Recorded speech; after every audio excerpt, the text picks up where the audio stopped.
सल्लल्लाहु ने ताबीर फरमाई और वो कुब्बत सखरा नजर आ रहा है आपको। ये जगह इस बैतुल मुक़द्दस के अंदर सबसे हाईएस्ट जगह है जहाँ से पूरा यरूशलेम नजर आता है, आप देख रहे होंगे। और मेरे पीछे सबसे पहली जो चीज़ है आप देख रहे हैं, ये जितनी कब्रें हैं वो यहूदियों की कब्रें हैं। इसके ऊपर पत्थर रखे हुए हैं और ये जो पत्थर है इसमें बाज़ कब्रों पर 5 पत्थर है, बाज़ पर 2 है, बाज़ पर 4 है। इसकी क्या वजह है? इसकी एक वजह तो ये है कि जो रिश्तेदार होते हैं, जो विज़िट करते हैं, जिनके ज़्यादा रिश्तेदार विज़िट करते हैं तो वो पत्थर रख के जाते हैं। तो बाज़ ख़ानदान के जो लोग आते हैं वो 4 होते हैं, बाज़ 10 होते हैं उनके वफ़ात के बाद। तो ये इस तरीके से पत्थर रखते जाते हैं। बाज़ 10 नज़र आ रहे हैं, बाज़ 15 नज़र आ रहे हैं। तो ये एक ही है।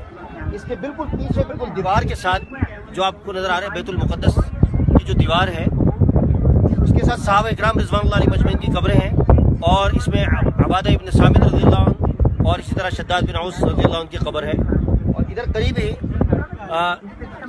मौलाना मोहम्मद अली जौहरी रहमतुल्लाह अलैह की कब्र भी है। उसके बारे में इंशाल्लाह कल बताएंगे।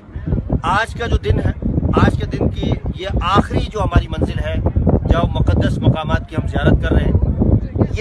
ये जो आप देख रहे हैं ये जो मकाम है जहाँ से हम ये विज़िट कर रहे हैं, ये 3 मज़ाहिब के लिए मुक़द्दस तरीन जगह है, मुक़द्दस तरीन मकाम है। यहूदियों के लिए भी मुक़द्दस तरीन मकाम है, ईसाइयों के लिए भी मुक़द्दस तरीन मकाम है, और जो हम हुज़ूर सल्लल्लाहु अलैहि वसल्लम के मानने वाले हैं, मोहम्मद रसूलुल्लाह सल्लल्लाहु अलैहि वसल्लम के मानने वाले हैं, उनके लिए तो है ही ये मुक़द्दस तरीन मकाम है।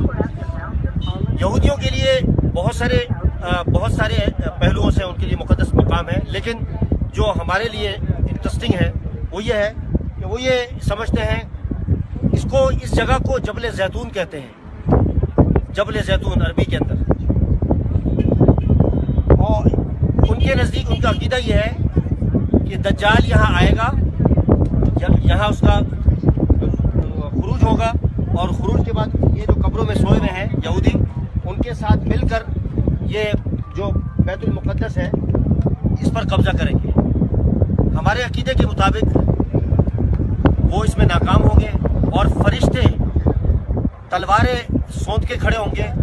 यहाँ भी मक्का और मदीना में भी जब वो कोशिश करेगा वो अंदर दाखिल नहीं हो पाएगा, फरिश्तों की तलवारों को देखकर वो भाग जाएगा इंशाअल्लाह।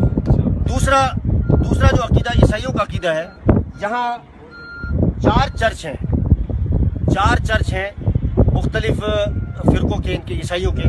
उनमें से एक का मैं जिक्र करूँगा जो हमारे लिए बहुत ज़रूरी है। एक चर्च के मानने वाले जो लोग ईसाई हैं वो ये अक़ीदा रखते हैं कि हज़रत ईसा अलैहिस्सलातु वस्सलाम का यहाँ से असंशन हुआ था। और हमारे नज़दीक कुब्बतुस सखरा है, वो आप देख रहे हैं कुब्बतुस सखरा, जहाँ से नबी करीम सल्लल्लाहु अलैहि वसल्लम मेराज शरीफ पर तशरीफ़ ले गए थे। यहीं से हज़रत ईसा अलैहिस्सलातु वस्सलाम जो है आसमान पर तशरीफ़ ले गए थे। लेकिन इनके नज़दीक ये इस मकाम से हज़रत ईसा अलैहिस्सलातु वस्सलाम को आसमान पर ले जाया गया और यही वो जगह है ईसाइयों के अक़ीदे के मुताबिक। ज़रा गौर से सुनिएगा कि हज़रत ईसा अलैहिस्सलातु वस्सलाम दोबारा इसी जगह पर उनका नुज़ूल होगा। तो इसलिए इनका भी यह अक़ीदा है। तीसरा अक़ीदा मुसलमानों का अक़ीदा है जो कुरान और हदीस की रोशनी के अंदर है और मुतवातिर रिवायत की रोशनी के अंदर है और पूरी उम्मत का इजमा है।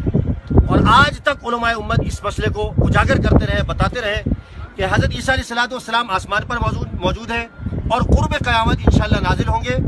ये मुसलमानों का अक़ीदा है। अगर कोई शख्स इस अक़ीदे को नहीं मानते, इसी मुल्क के एक मुफ्ती, उनका फतवा मौजूद है कि जो इस अक़ीदे का इनकार करता है वो मुसलमान नहीं है, वो दायरे इस्लाम से खारिज है। क्योंकि 117 रिवायतें मौजूद हैं, कुरान करीम की 30 आयतें इस सिलसिले में मौजूद हैं। तो हमारा जो अक़ीदा है ये हज़रत ईसा अलैहिस्सलातु वस्सलाम जो है इसी जामा उमवी के अंदर, शाम के अंदर वहाँ नाजिल होंगे और वहाँ उसी मस्जिद के अंदर इमाम मेहदी जो है वो इमामत फरमा रहे होंगे, उनकी क़यादत के अंदर नमाज पढ़ेंगे और फिर इस रास्ते से वो यहाँ तशरीफ़ लाएंगे। मतलब ये रास्ता होगा जबल ज़ैतून का रास्ता होगा और इस रास्ते से फिर एक यहाँ के उलमा कहते हैं कि यहाँ नमाज होगी اور بعض روایتوں کے اندر آتا ہے کہ جو صحیح روایتیں ہیں کہ وہیں نماز ہوگی جامع عمومی کے اندر جو ہم نے دیکھی ہے شام کے اندر، اور اس کے بعد پھر یہاں تشریف لائیں گے. تو یہاں آ کر جو ہے نماز ہوگی، اور نماز کے بعد پھر ایک مارکا، آخری مارکا جو دجال کے ساتھ ہوگا، وہ مقابلہ شروع ہوگا. اور اس کے بعد حدیث میں آتا ہے کہ دجال کو مقام لط پہ جا کے جو ہے وہ اس کا خاتمہ فرمائیں گے. انشاءاللہ ہم کل مقام لط پر جائیں گے اور وہاں جا کے اس حوالے سے مزید گفتگو ہوگی جو قیامت کی آخری علامتوں میں سے یعنی یہ ہے. اس کے بعد اور بھی علامتیں ہیں، لیکن دجال کا قتل یہ مقام لط کے مقام پر ہے. انشاءاللہ کل وہ آپ کے سامنے عرض کریں گے کافی تفصیلی. یعنی آثار قیامت کوئی چھوٹا چیپٹر نہیں ہے، بہت بڑا چیپٹر ہے، بہت بڑا چیپٹر ہے. اور نبی کریم صلی اللہ علیہ وسلم نے بہت اہتمام کے ساتھ علامات قیامت کو بتایا امت کو سمجھانے کے لیے، چونکہ دنیا کی آخری عمر ہوگی، دنیا ختم ہونے والی ہوگی. تو یہ نبی کریم صلی اللہ علیہ وسلم نے یہ جو مقام جو میں نے آپ کے سامنے مظہر کشی کی ہے، ہم یہ دعا کرتے ہیں اللہ سے کہ اللہ ہمیں حضرت عیسیٰ علیہ السلام کی فوج میں ہمیں شامل فرما، ہمارا ایمان اتنا مضبوط ہو. بہرحال علماء امت تو کہتے ہیں کہ وہ وقت بڑا کڑا اور بڑا مشکل ہوگا، لیکن ہم پھر بھی دعا کرتے ہیں کہ اللہ تعالیٰ ہمیں زندگی عطا فرمائے اور ہم حضرت عیسیٰ علیہ السلام کی فوج میں شامل ہو اور یہ سارا مارکا اپنی آنکھوں سے دیکھے. اللہ رب العزت دجال کے فتنے سے محفوظ فرمائے. وآخر دعوانا ان الحمدللہ.